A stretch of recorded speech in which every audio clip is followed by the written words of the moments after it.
Hello and welcome again. This is Manpreet Singh from Government College Badra. And for BA Part 2nd English Literature, we have been reading the poem The Love Song of J. Alfred Prufrock by T.S. Eliot. So far, we have learnt about the poet, about the theme of the poem, and what is the setting of the poem. And we have read some of the stanzas of this poem. And we have also learned about the condition, the hellish psychological condition that Prufrock is going through. He's sitting in front of a lady in a social gathering, and he's very anxious. He's kind of having a panic attack in his mind, and he's believing that his deficiencies in inadequacies, his physical inadequacies will hinder his path of consummating this relationship with that lady. So we will move on to the next lines. In the previous line, for the context, we learned that he believes that it would have been a lot better if he had been just a crab or an insect on the sea floor with a pair of ragged clothes. In the last lines, we learned that he wishes to be an animal, an insect rather than a human being, because human beings feel very irritated, very anxious, very lonely, isolated, alienated in this hellish condition of modern world. Next lines. And the afternoon, the evening sleeps so peacefully. The afternoon, the evening, they have been personified. These afternoon and evening, they sleep so peacefully, smoothed by long fingers, as if they have been tucked in or smoothed by caressed by long fingers, asleep, tired, or it malinges. सो रहे हैं या थके हुए हैं, asleep, tired, exhausted, और it malinges, और may be रात जो है वो सो नहीं रही, वो नाटक कर रही है सोने का. malinges, malingo इसे पढ़ा जाता है. malinges मतलब होता है जब कोई बीमार होने का नाटक करता है किसी चीज़ से बचने के लिए. सो रात जो है वो सो रही है, थकी हुई है, या फिर और it malingers. Stretched on the floor, जो शाम है, जो रात है, वो फ्लोर पे पसरी पड़ी है. Here beside you and me, मेरे और तुम्हारे पास में. Should I after the tea and cakes and ices, कि क्या मुझे after the tea and cakes and ices, ये जो गैदरिंग है जिसमें ये खाना पीना चल रहा है, रिफ्रेशमेंट्स के बाद, have the strength to force the moment to its crisis, क्या मेरे पास इस सब के बाद, यानी कि नाश्ता पानी के बाद, रिफ़्रेशमेंट लेने के बाद, क्या मेरे पास इतनी स्ट्रेंथ होनी चाहिए कि मैं इस मोमेंट को इसके क्राइसिस तक ले जाऊँ, इसके क्लाइमैक्स तक ले जाऊँ, कि मैं जो बात करना चाहता हूँ to that lady, I open up to that lady and take this moment to its crisis.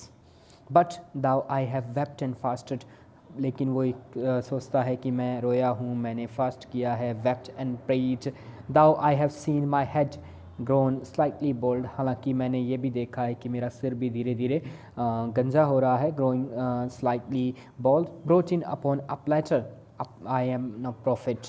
ये जो रेफरेंस है ये जॉन द बैप्टिस्ट के संबंध में रेफरेंस है, जो कि बाइबल का हिस्सा है. जॉन द बैप्टिस्ट का सिर की मांग करते हैं एक राजकुमारी, जो ग्रीक राजकुमारी रोमन अम्पायर जब इज़राइल में है, तो वहाँ पे उसके सिर की मांग करती हैं और उसका सर काट के एक प्लेट मिला के परोसा जाता है. तो वो उसे ऐसा लगता है कि मेरा जो ये सिर है गंजा होता हुआ, साइकोलॉजिकली ही सही, मेरा भी सर एक प्रकार से, जब मैंने देख लिया है कि मेरा सर भी प्लेट में परोस दिया गया है, या फिर मेरी जो इमेज है वो इतनी कट गई है, इतनी छोटी हो गई है कि मुझे बस एक गंजे आदमी के रूप में ही देखा जा रहा है. सो क्या मेरे पास इतनी स्ट्रेंथ होनी चाहिए? Should I after the tea and cakes and ices have the strength to force the moment to its crisis, क्या मेरे पास इतनी स्ट्रेंथ होनी चाहिए इतना कुछ होने के बाद, यानी मानसिक रूप से वो खुद को ही वेदना दे रहा है, खुद का उसका जो लो सेल्फ कॉन्फिडेंस है वो अपने आप को एक क्रिएचर ऑफ मॉकरी बना लेता है, एक प्रकार से मजाक का पात्र बना लेता है खुद को ही. आई एम नो प्रॉफिट, मैं कोई प्रॉफिट नहीं हूँ. And here's no great matter, और ना ही मैं कोई प्रॉफिट हूँ, ना ही मैं कोई मसीहा हूँ, और ना ही हेयर्स नो ग्रेट मैटर, ये कोई इतना बड़ा मसला भी नहीं है. लेकिन फिर भी क्या मेरे पास इतना, should I have the strength to force the moment to its crisis.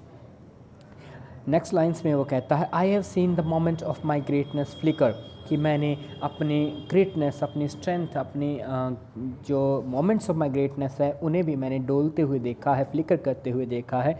And I have seen the eternal footman hold my coat and snicker and in short I was afraid.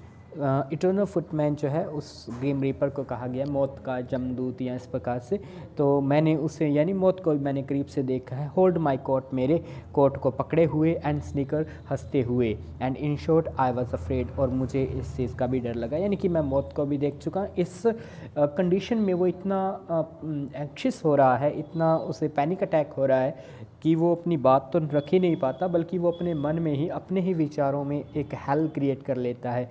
ये उस आइसोलेशन को show करता है जिसके through modern people गुज़र रहे थे, कि मॉडर्न जो युग है या मॉडर्न टाइम्स है, इसमें हर इंसान कितना अकेला था, उसके मन की गहराइयों में उसका अकेलापन उसे कितना भयानक, मौत की तरह कितना भयानक लगने लगा था, या कितना उसे कमतर, छोटा करता जा रहा है, ये दिखाने के लिए इस पोइम के ज़रिए इस मोनोलॉग का यूज़ किया गया है।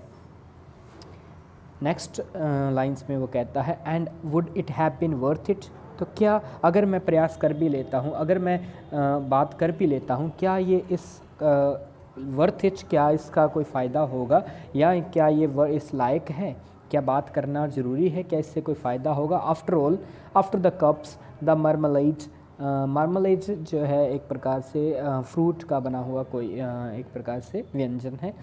After the cups the marmalade the tea among the porcelain, porcelain के जो कप हैं उनके बीच, among some talk of you and me, मेरे और तुम्हारी बातों के बीच में, would it have been worth while, क्या ये बात करना, क्या अपने मन की बात रखना इस ज़रूरी है, या उससे कोई फ़ायदा होगा।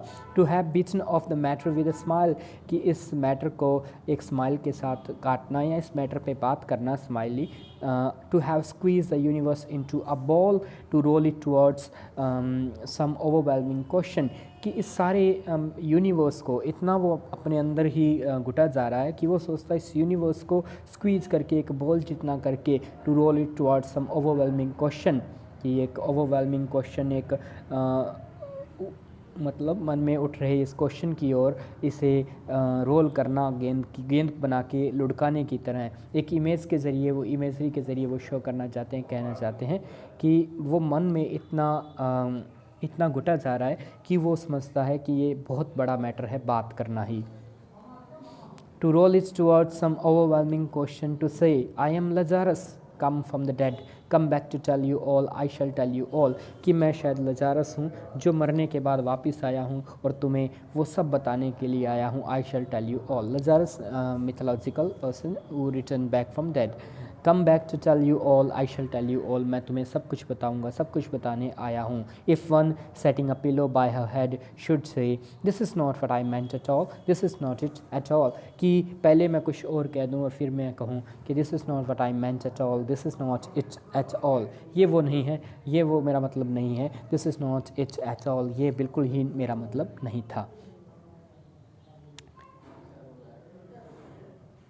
नेक्स्ट लाइन्स में वो कहते हैं and would it have been worth it, फिर वही बात कि क्या इस लायक है ये बात करना, क्या ये बात करना ज़रूरी है। After all would it have been worth while, क्या सब कुछ के बाद इतना इसे समय देना क्या इस लायक रहेगा, क्या इतना मेहनत करना इस काम आएगा। After the sunsets and the dooryards and the sprinkle streets, sunsets के बाद, डोरयार्ड्स के बाद या स्प्रिंकल स्ट्रीट्स के बाद, after the novels, after the T cups, after the skirts that trail along the floor, वो सब आसपास की जो इमेजेस हैं, नॉवेल्स पढ़ना उस टाइम का एक प्रकार से सोशल कस्टम थी या सोशल हैबिट थी, नॉवेल्स पढ़ना, tea cups, tea parties, after the skirts that trail along the floor, उन स्कर्ट्स जो फर्श पे पीछे घिसते चले जाते हैं, लंबे gown type. And this and so much more, इन सब के बावजूद क्या it would have been worth a while, would it have been, क्या ये मेरे समय जो मैं इसे दूंगा या दे रहा हूँ, क्या उस सब के ये लायक है इतना मेहनत करना। इट इज़ इम्पॉसिबल टू से जस्ट व्हाट आई मीन, कि जो मैं वास्तव में कहना चाहता हूँ, जो मेरा मन में है, वो मैं पूरी तरह से सही प्रकार से कह ही नहीं सकता, वो तो असंभव है। But as if a magic lantern threw the nerves in pattern on a screen, जिस प्रकार से एक मैजिक लैंटर्न जो है threw the nerves in pattern on a screen, screen के ऊपर जो बनने पैटर्न है उन्हें एक पैटर्न में डाल देता है, जो धारियाँ हैं जो रेखाएं हैं उन्हें एक पैटर्न में डाल देता है। लैंटर्न, मैजिक लैंटर्न, यहाँ वो शायद कोई सिनेमा या उस प्रकार से किसी उसका मतलब जिक्र कर रहे हैं, जिसमें स्क्रीन के ऊपर पड़ने वाली धारियाँ एक पैटर्न में बन जाती हैं, तस्वीरें बन जाती हैं। Would it have been worth while, क्या ये इस वर्थ वाइल इतना सब कुछ करना अपने आप में क्या इसका कोई फ़ायदा भी होगा। If one setting a pillow और थ्रोइंग ऑफ अ शॉल, कि एक इफ़ सेटिंग अ पिलो, एक पिलो को सेट करते हुए, या थ्रोइंग ऑफ अ शॉल, एक शॉल को इधर उधर फेंकते हुए या अपने ऊपर लेते हुए, and turning toward the window should say this is not it at all, this is not what I meant at all, कि अगर कहने के बाद, इतना सब कुछ मेहनत करने के बाद, इतना विचार करने के बाद, इतना साइकोलॉजिकल मानसिक रूप से वेदना सहने के बाद, एक साइकोलॉजिकल हेल के थ्रू जाने के बाद, वुड इट हैव बीन, कि दीवार के पास या खिड़की के पास जाकर अपना शॉल ऊपर लेते हुए, पिल्लो को सेट करते हुए इस प्रकार से वो जाके कहें this is not at all, this is not what I meant at all, कि मेरा ये बिल्कुल भी मतलब नहीं था। यानी कि एक छोटी सी बात, एक छोटी सी सोशोलॉजिकल कंडीशन है, एक सोसाइटी के बीच एक व्यक्ति एक औरत से बात करने के लिए इतना घबरा रहा है, उसके मन के अंदर की वेदना, ये इस आइसोलेशन को शो करता है जो मॉडर्न एज ने देखा, कि मॉडर्न पीरियड जो है वो यही शो करता है कि कैसे हर इंसान अकेला पड़ गया। उस टाइम का और लिटरेचर भी है, चाहे प्लेज़ हैं, चाहे ड्रामा है, चाहे फ्रेंच काफ्का के ड्रामास हैं, उन सब में भी हमें इसी प्रकार की हेलिश कंडीशन नज़र आती हैं, जो उस समय तो बहुत ही अजीब लगती थी, लेकिन जब बाद में लोगों ने उन्हें पढ़ा तो उन्हें समझ आया कि एक्चुअल में जो पोइट्स हैं, जो राइटर्स हैं, वो अपने टाइम की कंडीशन का जो अंतर, जो डीप ऑब्जर्वेशन करते हुए शो कर रहे हैं कि किस प्रकार की साइकोलॉजिकल मेंटल कंडीशन के थ्रू लोग गुजर रहे थे।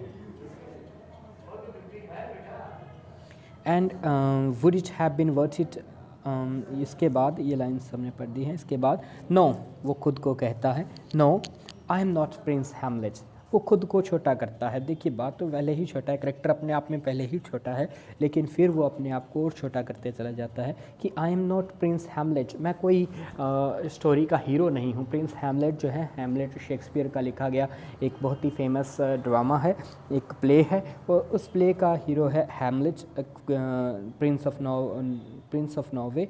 तो हैमलेट जो है वो हीरो है। यहाँ वो कहता है I am not Prince Hamlet, मैं कोई हीरो नहीं हूँ, nor was meant to be, और ना ही मैं कभी हीरो बनने के लायक था। Meant to be am an attendant lord, मैं तो बस एक, जैसे प्ले के अंदर कोई अटेंडेंट लॉर्ड होता है जिसको कोई नाम भी नहीं दिया जाता, वो हूँ। One that will do to swell a progress, एक ऐसा प्यादा हूँ या फिर एक छोटा करेक्टर हूँ, छोटा पात्र हूँ। One that will do to swell a progress, जो इसलिए डाला जाता है कि जो कहानी है वो आगे बढ़े। स्टार्ट सीन 2, एक या दो सीन शुरू करने के लिए। एडवाइस द प्रिंस, या फिर जो हीरो प्रिंस है उसे सलाह देने वाला। No doubt an easy tool, मैं तो बस एक ईजी टूल हूँ, एक प्यादा हूँ किसी के हाथ का। यानी कि मैं खुद को हीरो नहीं समझता, मैं हीरो हूँ भी नहीं। उसके मन की दशा इतनी उसे नीचा गिरा देती है, खुद के ही मन में वो अपने आप को छोटा छोटा करते चले जा रहा है। Differential, glad to be of use, मैं बस एक differentially I am happy to be of use, कि मैं खुश हूँ कि मेरा इस्तेमाल किया जाता है। पॉलिटिक, कोशियस, मेटिकुलस, मैं पोलाइट हूँ, कोशियस सावधान हूँ, मेटिकुलस छोटी छोटी बातों का ध्यान रखने वाला। मैं बस एक आम लॉर्ड हूँ, एक छोटा करेक्टर हूँ, छोटा पात्र हूँ कहानी का, मैं हीरो नहीं हूँ। तो वो अपने आप को मानसिक रूप से कॉन्फिडेंस में नहीं ले पा रहा, उल्टा वो रिवर्सली सेल्फ कॉन्फिडेंस को लूज़ करते जा रहा है। He is losing his self confidence as he talks about himself, as he thinks about his own self character और self personality. He's going to lose his self confidence as the condition or as the situation moves on further.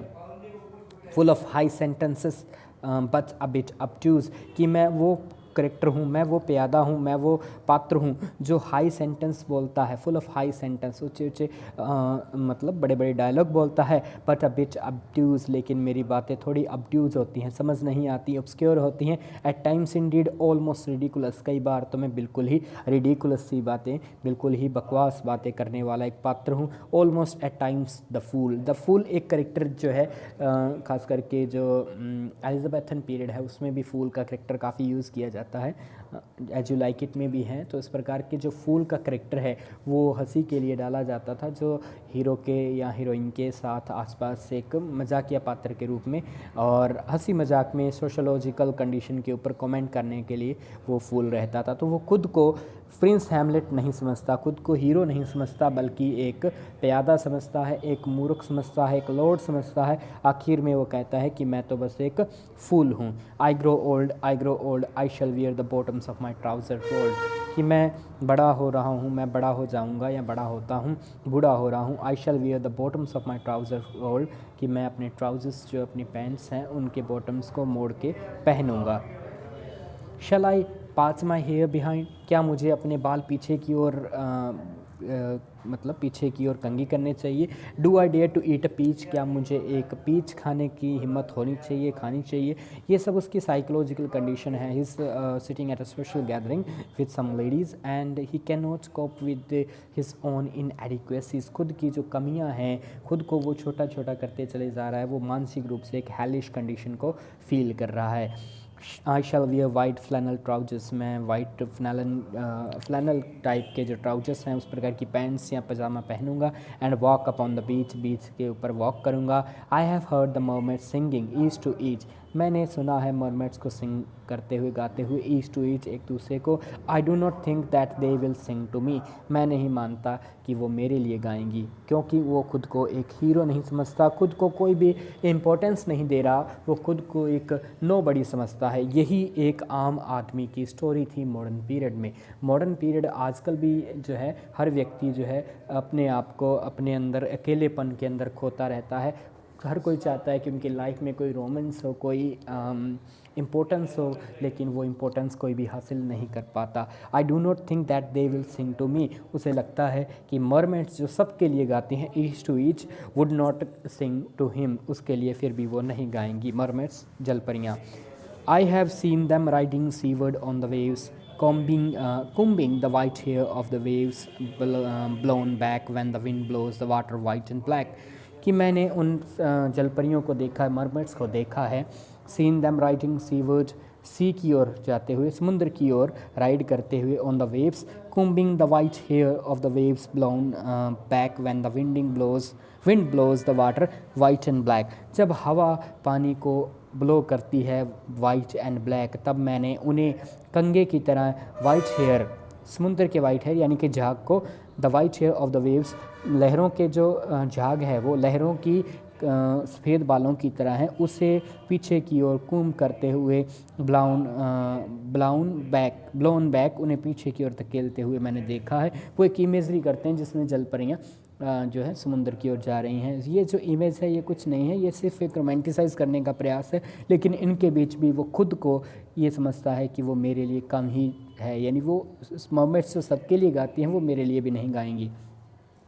We have lingered in the chambers of the sea by seagulls wreathed with seaweed red and brown till human voices wake us we drown, कि आखिर लाइनों में वो कहता है we have lingered, हमने बहुत देर तक इंतज़ार किया है। लिंगर्ड मतलब अनमने ढंग से रुकना जाना इस प्रकार से। We have lingered in the chambers of the sea, समुद्र के चैम्बर्स में, गहराइयों में, बाय सी गर्ल्स, समुद्री गर्ल्स यानी mermaids, wreath with seaweed red brown, जिनके आसपास रीथ होता है माला बुनना, wreath with seaweed red and brown, red and brown लाल और भूरे रंग के सीवीड पहने हुए sea girls, till human voices wake us and we drown, जब ह्यूमन वॉइसेस जो है जब आवाज़ देती हैं तब हम डूब जाते हैं।